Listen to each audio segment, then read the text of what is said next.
Hi guys and welcome! Today we're going to look at 3 different ways to make plant-based whipped cream.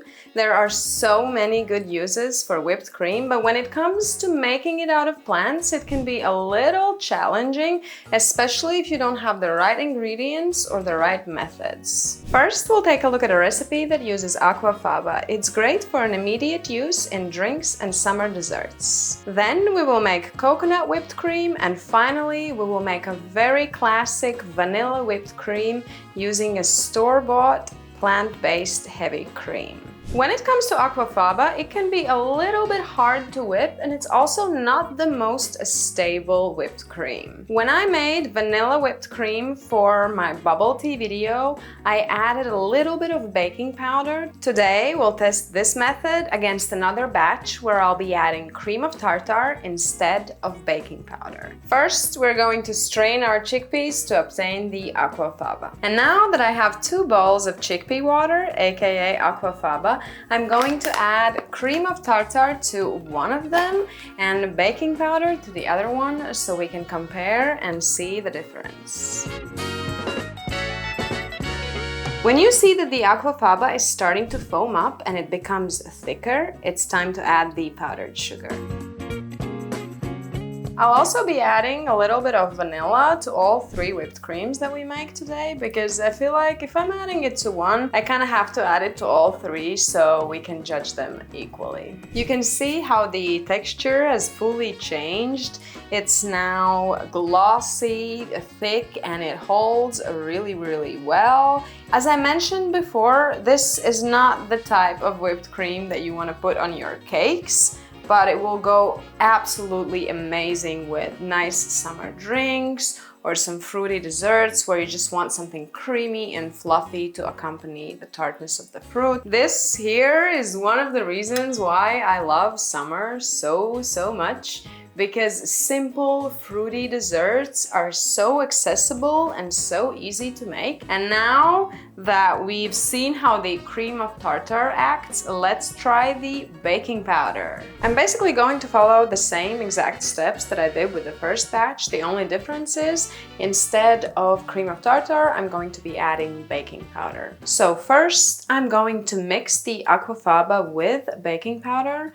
Then, when it starts to foam up and thicken up, I'm going to add the sugar, mix it up, and then at the end, I'll mix in some vanilla. This is coming together very nicely, and it is very similar to the other version that we did with the cream of tartar, but I do have to say this one is a little looser. The other one with the cream of tartar was a bit easier to work with.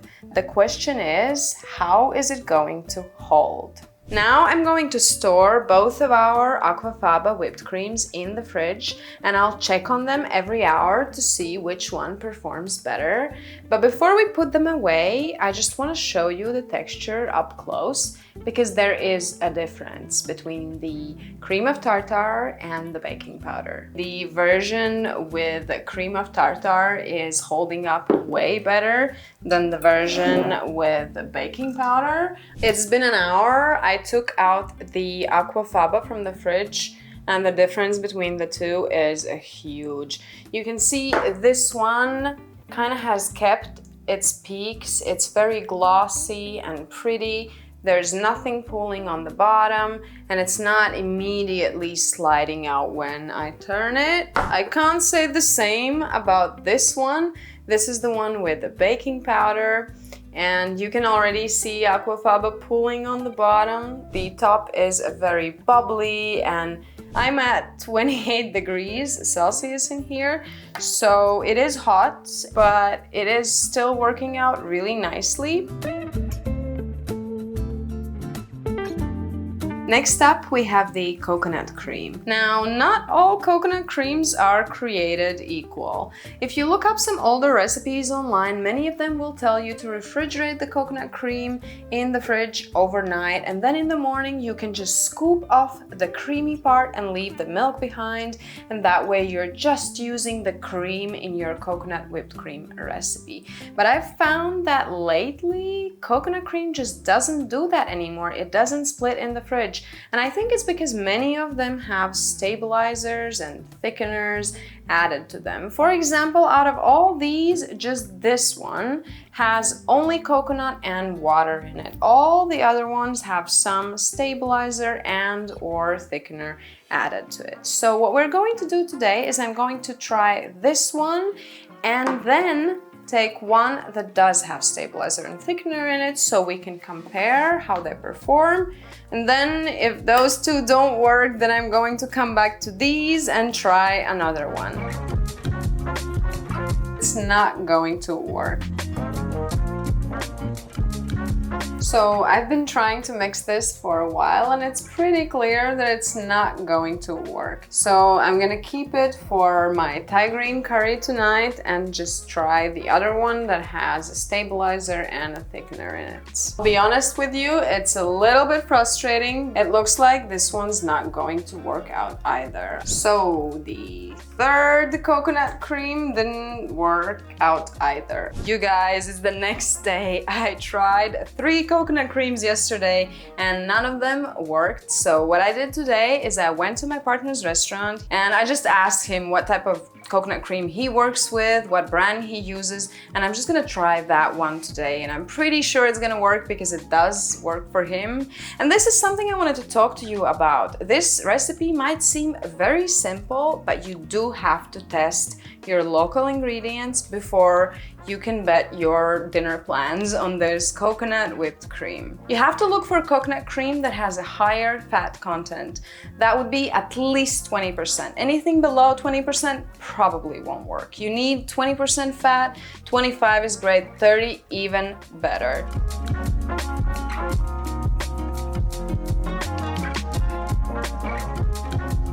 I've taken out some ice from my freezer and I'm going to keep it under the bowl. It's almost 30 degrees Celsius in the room at the moment. It already looks much better and you can see the mixer has left a little marking here, which is a good sign.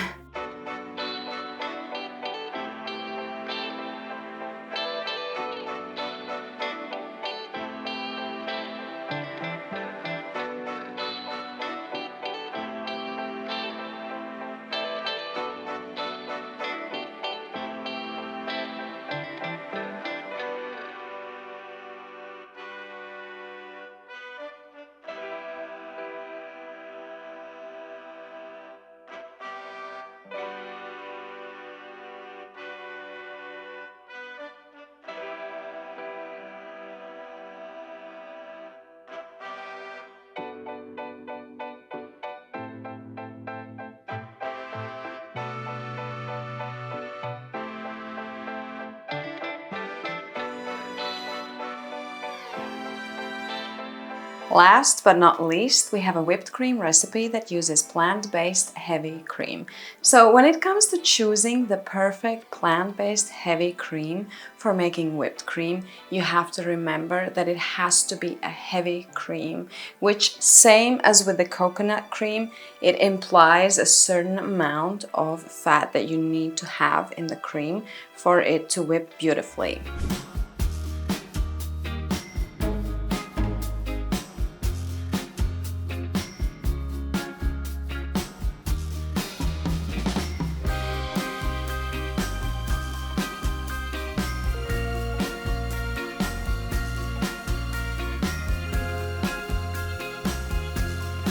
I have to say, I'm really impressed with this cream. It works even faster than the coconut cream, than aqua faba.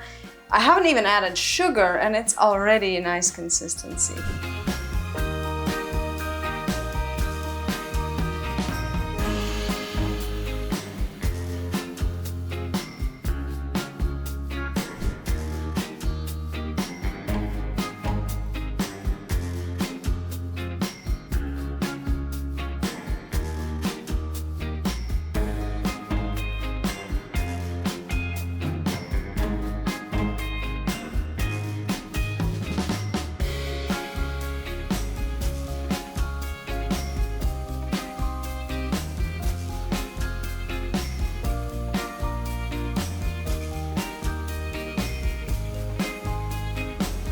This is the type of whipped cream you want if you're planning to build cakes or decorate cupcakes, for example, because the texture is super thick and very sturdy. I can already tell that this is going to last really well in the fridge. Now, in conclusion, I would say if you're planning to make a nice, simple summer dessert with a bit of fruit and a bit of ice cream maybe, go for aqua faba. The texture is very light. It's not adding any extra fats to your food that are unnecessary, because you just need something light, something to eat right away. Aqua faba is perfect for that. Now, coconut is much sturdier than aqua faba. It almost acts like a real heavy cream, but it is a little bit less sturdy than the plant-based heavy cream. Now, with plant-based heavy cream, you can operate just like with a regular heavy cream, and you can even add a little bit of agar-agar to it, which is a stabilizer. It's a gelatin alternative actually, because in traditional desserts that are not vegetarian or vegan, you often see gelatin being used, which is easily replaceable by agar-agar. But seeing how this worked out, I don't think this needs any stabilizers or thickeners or any other things added to it. It's just good the way it is coming from the store, and you can rely on a cream that has at least 25% of fat. I didn't even try the one with 31% because this worked out so well, and I'm sure that the one with 31% fat would be even sturdier and thicker than this one. I hope this video gave you some useful insights into making plant-based whipped cream. Thank you so much for being here. It really means the world to me, and I'll see you very soon in the next video. Bye!